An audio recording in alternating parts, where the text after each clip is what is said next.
What is good, everybody? Welcome back to another episode brought to you by the League FFB. Today, we're going to be talking about a one quarterback PPR rookie mock draft that I did with real people in our Discord, subscribers, fans of the channel, people who are really doing these rookie mock drafts. And so we have our first one, man. We have some data. So we'll go over it, we'll review it, we'll talk about it. I'll give my 2 cents. But without wasting any more time, let's hop right into today's video and let's start at the 101.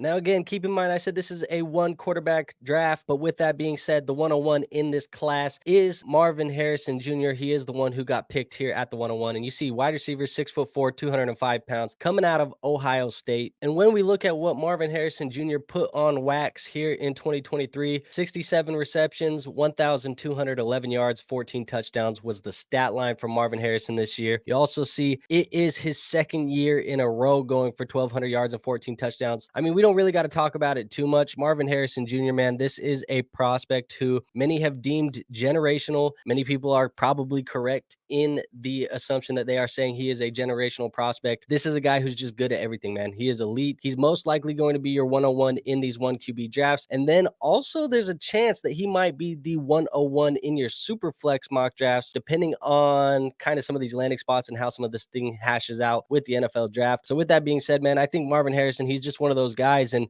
he ended up going number 1 overall in this draft. Now, moving on over to the 102 in the draft, that is where we had Malik Nabers selected, wide receiver out of LSU, 6 foot, 200 pounds. And Malik had himself a goddamn season in 2023, 89 receptions, 1,569 yards, 14 touchdowns, Biletnikoff winner. This man really put on, man, for LSU. This is a guy who a lot of people also have deemed as the 1B. And I don't know if that's a slight to Marvin Harrison. I don't think it's a slight to Marvin Harrison, but it is definitely a compliment to Malik Nabers. This man has put together a season that has probably earned him a top 10 pick in this upcoming NFL draft. And this is a guy that many people are going to be drafting on their fantasy football teams this year. They're going to be getting a good route runner, a guy who can really do it all. Somebody who really reminds me of DJ Moore. DJ Moore is kind of my pro comp for Malik Nabers. This is going to be one of the best players in this class for you, and you're going to be very, very happy if you miss out on the Marvin Harrison sweepstakes. The consolation prize of Malik Nabers is going to be pretty damn good for you. Now, keeping it moving over to the 103, going at this draft slot was Rome Odunze, wide receiver, 6'3", 215 pounds, coming out of Las Vegas, Nevada, and Washington, of course. And we'll see what Rome does tonight. Tonight is the College Football National Championship. I'm recording this on Monday night, so we'll see what Rome goes out there and puts up this week. See if he can come home with a national championship. But you see the receiving numbers, 87 receptions, 1,500 yards, 13 touchdowns. Again, another very, very good season from a very, very good wide receiver. And that is your clear top 3 wide receivers in this class. So Marvin Harrison Jr., Malik Nabers, Rome Odunze,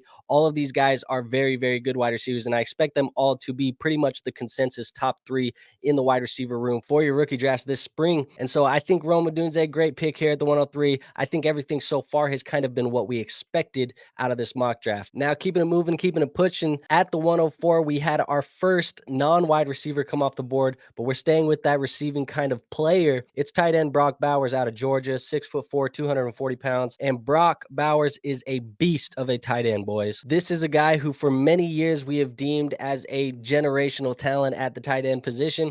We've talked about this guy in comparison to Travis Kelce's, the George Kittles, the Mark Andrews. That is what people are hoping Brock turns into at the NFL level. See a couple seasons over there at Georgia where he's basically putting up 800, 900, 700 yards. Really, that freshman season is probably the best year that he's put together, 2021, 800 yards and 13 touchdowns. But I think Brock Bowers, man, he is a beast of a prospect. And if you guys remember the hype that Kyle Pitts was getting when Kyle Pitts was coming into the NFL draft, he was drafted like very, very early in your rookie drafts. People were talking about Kyle Pitts is going to be this next tight end one, the tight end one in Dynasty Fantasy Football. Hasn't really lived up to that hype yet. I think things will change here in the future if they get a quarterback change, which we think they will. And Arthur Smith, hooray, he's been fired. That's also good news for Kyle Pitts. But Brock Bowers is one of those next guys, and he is a guy that I think is a better player than Kyle Pitts. And so if you were very hyped about Kyle Pitts coming into the NFL, you should be very hyped about Brock Bowers, and he's very deserving of this 104 draft capital that we saw in this mock draft. Now, moving on over to the 105, we go right back to that wide receiver well, and this is where we see Florida State Keon Coleman come off the board. Another big wide receiver, 6'4", 215 pounds. And with Keon Coleman, he put together a 2023 season where he had 50 receptions, 658 receiving yards, and 11 touchdowns. First year being at Florida State, you see he transferred out of MSU. So Keon Coleman's a little bit of a different receiver. I think he's a little bit more raw as far as a route runner goes. As some of these guys that we've already talked about before, I think there is a clear drop off in tier when we talk about Marvin Harrison, Malik Nabers, Odunze. Keon Coleman, I don't think is in that tier with those guys. This is a guy who I think landing spot is going to play a big role in how we value him. Draft capital will also play a big role in how we value him. But when we look at what Keon Coleman does well, he's really good making the aggressive catch, going up and getting that jump ball. He's a good athlete, but it's going to be interesting to see how his game is going to translate at the NFL level, where a lot of these guys are the best athletes. I think he's definitely going to have to fix up some of the route running, get a little bit more technical in that if he wants to be successful at the NFL level. But again, lots more stuff to come and a lot more tape to dive into for Keon Coleman. But ultimately, I don't know if Keon Coleman is somebody that I'm taking with the 105, but I can see somebody buying into the talent, buying into the physicalities of Keon Coleman and saying, hey, that's going to be my pick. I'm taking an upside shot. So this is what we get with Keon Coleman here at the 105, and I can't really complain about it too much. Now, moving on over to the 106, that is where we see our first running back of the class come off the board, and we see TreVeyon Henderson out of Ohio State come off the board, 5'10", 212 pounds. And TreVeyon, he's my favorite running back in the class right now. Now, here's the problem with TreVeyon. We don't actually know if he is coming out this year yet. He hasn't announced that he is going to declare for the NFL draft, so we're still waiting on that announcement from Henderson. But if he does come out right now, he is my favorite one in the class, my 1A in this class. And you see 2023, 156 carries, 926 yards, 11 touchdowns. It wasn't his best year to date. We did have that freshman season where he put up 1,200 yards and 15 touchdowns. Obviously, a very good year there. The carries have come down. He battled with a little bit of injuries. But overall, Henderson, he's one of those backs that can kind of do it all. He's going to be good in the pass catching game. He's going to be good in the run game. Probably somebody who's going to excel in that outside zone kind of scheme a little bit more than he is between the tackles. But that is not to knock what he does between the tackles. He's still very, very good between the tackles. And like I said, this is my favorite running back in the class. So I'm not going to complain about TreVeyon Henderson at the 106. But really what it's going to come down to, and if you are going to draft him this highly, you are going to have to see him get the NFL draft capital. So that is going to be something that we want to see. I wouldn't mind seeing Hendo go play for my Minnesota Vikings. If he does land in Minnesota, that would be a good spot. Maybe somewhere like the Chargers, somewhere like that, where he could kind of find his way into a role early on and a team that has a clear need at a running back position. So again, this is a player that is very good, somebody who's going to depend on the draft capital as well. This is just kind of what it is with this class, right? Like the running back class isn't spectacular by any means necessary. So when we're looking at players in this class, the landing spot will play a role. The draft capital will play a role. But like I said, just purely off of the tape, Hendo is my favorite in the class right now. Now, moving on to the 107, I'm not going to lie. This is where we had my first surprise and the first pick where I was like, is that really who we're picking right here?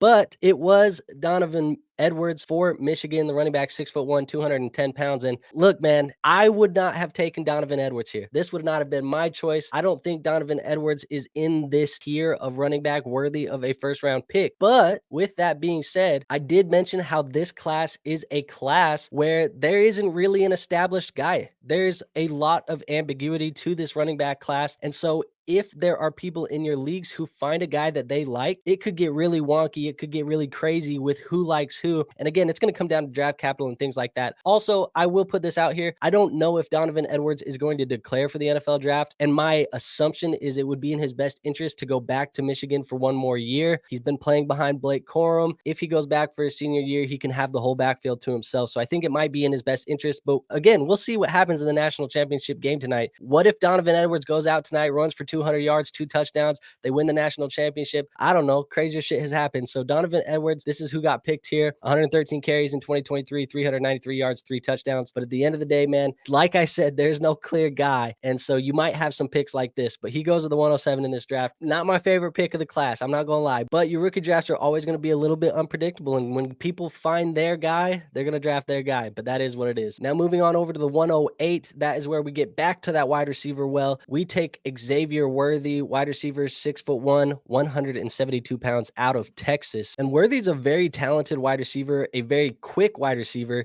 You see in 2023, coming off of a year where he had 75 receptions, 1,000 yards, 5 touchdowns. As far as the receiving yards go, it was his best year to date. The touchdown numbers came down a little bit. That's because they added A.D. Mitchell to the Texas Longhorns. And I don't know if it's out of the range of questions to say, is it possible that Xavier Worthy is not the best wide receiver coming out of Texas? I don't know. That's up for you guys to debate. I think it's a conversation, but Xavier Worthy, a guy who showed us very early on in his college career that he was a guy worth watching, and he lands in this mock draft here at the 108. And like I've said with the other people, it's going to come down to landing spot, draft capital, things like that. But Xavier Worthy, definitely a player that we should be watching because this is in the range of outcomes for him come rookie draft season. Now, moving on over to the 109, that is where we had Troy Franklin, wide receiver out of Oregon, 6'3", 187 pounds, come off the board. And I'm not going to lie, man, I'm starting to get a little bit more and more down with the idea that Troy Franklin might be a top 20 wide receiver taken in this year's draft. When we talk about what it takes to succeed at the NFL level, we're looking at guys who can separate, create that cushion at the NFL level against those DBs. I think Troy Franklin can do it, man. He's a good route runner. He has dangerous speed.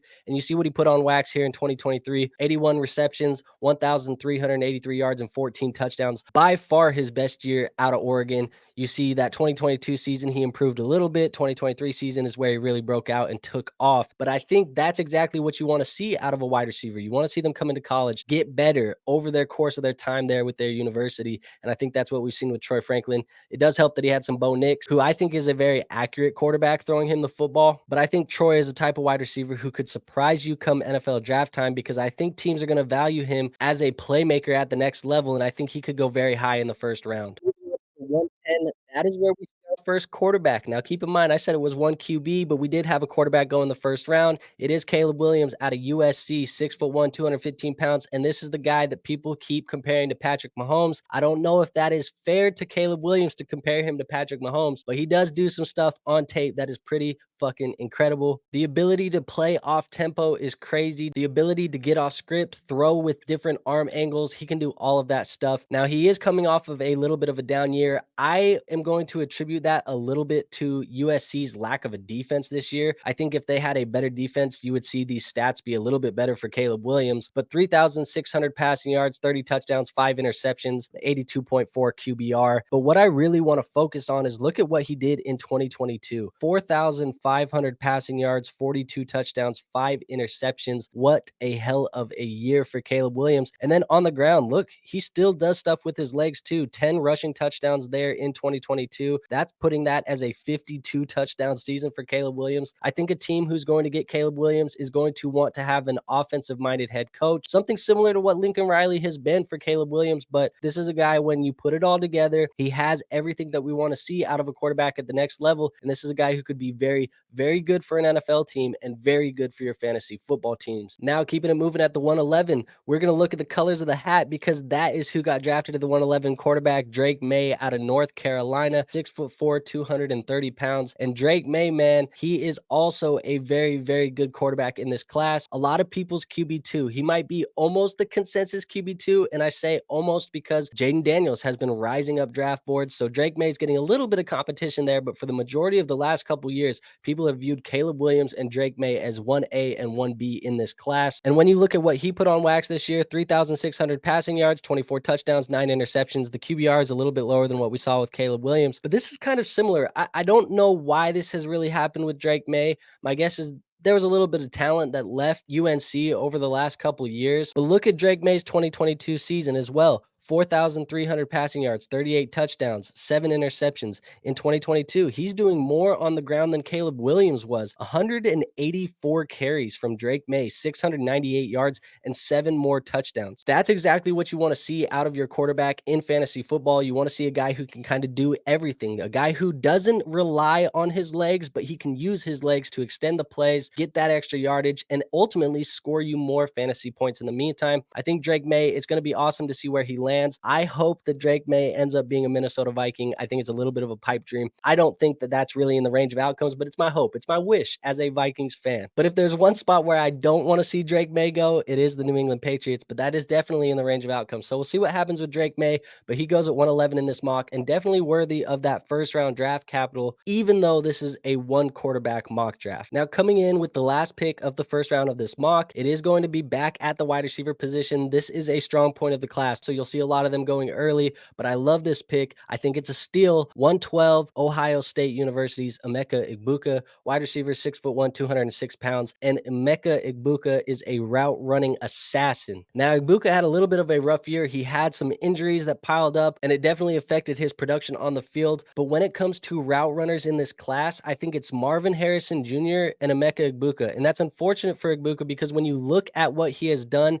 at the collegiate level, he's kind of always been in Marvin Harrison's shadow. But I think if this guy was a receiver on another team, another school, another universe, whatever you want to talk about, Egbuka would be talked about very, very highly in this class. As you can tell, I'm a big fan of Emeka Egbuka. He's a guy of mine that I really have confidence in translating at the next level, especially because of his route running abilities. But 2023, he put together 41 receptions for 500 yards and 4 touchdowns. Again, I said you weren't going to be wowed by that. It was a down year. But in 2022, when he had CJ Stroud, wasn't hurt, he had 1,151 yards, 10 touchdowns. Again, that's in the shadow of Marvin Harrison Jr. And we talk about Marvin as a generational prospect. So think of what you have to do in order to produce with that guy on the opposite side of the field for you. He downgrades to Kyle McCord in 2023, and then the injuries and other stuff. It sounds like I'm making excuses. I promise I'm not making excuses for Egbuka. He's really that good at the wide receiver position. And I think I would have taken him earlier in this class. In my opinion, I think there's a real argument to have Egbuka as high as wide receiver 3 or wide receiver 4 in this class. But right now, I think a lot of people are going to have that very clear: Marvin Harrison Jr., Malik Nabers, Odunze. But I think after those guys, you really need to start considering Emeka Egbuka in the conversation as wide receiver 4, or I think even 3. But with all of that out of the way, Egbuka does come off the board 112, and he does close out our first round. Now, we did do 2 rounds to this rookie mock. I'm not going to go through the whole second round the way that I did the first round. We'll do this one a little bit quick hitter, and we'll talk about it really quickly. But what we had coming off the board at the 201, you saw that was where I picked Jayden Daniels. I talked about Jayden Daniels potentially competing for that QB2 in this class. I think he is very, very, very good for your fantasy football leagues because of his rushing upside. You see what he did this year, potentially having the ability to have that translate on the NFL field and put up those type of rushing numbers at the NFL level. It's going to be interesting to see what Jayden Daniels does, but he should translate pretty well as far as the legs go at the NFL level. And you see what he can do in the air with the passing numbers that he put up this year with LSU. Now, coming off the board at the 202, you saw Trey Benson, and I think Trey Benson is the second best running back in this class right now. I would have taken him probably similar to where you saw Donovan Edwards go in that first round. I just think Trey Benson would be my pick over there. And then at the 203, we had Blake Corum come off the board. Again, another pretty good running back and probably somebody who's going to fall in those top 3 for most people. Now, Jalen Polk comes off the board at 204, Brian Thomas Jr. at the board at 205, Lad McConkey at 206, and Johnny Wilson at 207. So a little bit of a wide receiver run. I think Jalen Polk was drafted a little bit high. I like Brian Thomas better. I like Lad McConkey better. I even like A.D. Mitchell, who you saw come off the board at 210, a little bit better than Jalen Polk. But again, this is a player who's playing in a national championship game. We'll see what he does this week when he is on the field. And it's going to be seen if Jalen Polk even does declare for the NFL draft. So we don't know if that's going to be something that happens before or after this game, or maybe it doesn't even happen until 2025, but we'll see what happens with Polk. But those picks, I don't have any gripes with them really, other than Polk being the early one. You see Michael Penix Jr. coming off the board at 208. This is another guy who has that dual threat ability at the next level. Braelon Allen off the board at 209.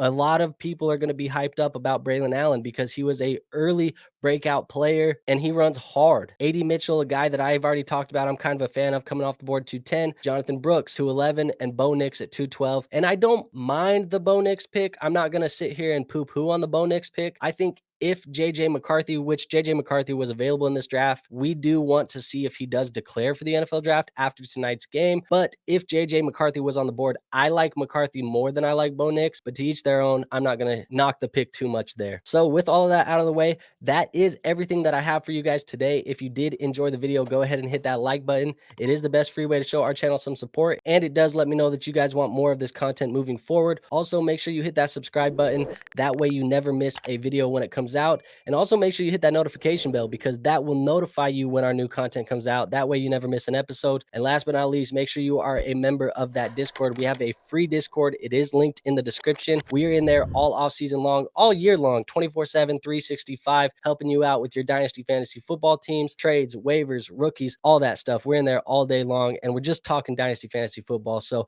like I said, it's free to join. No risk in joining that. So make sure you hit that link in the description and enter that Discord. Now, I will see you guys on our next video, but until then, peace out.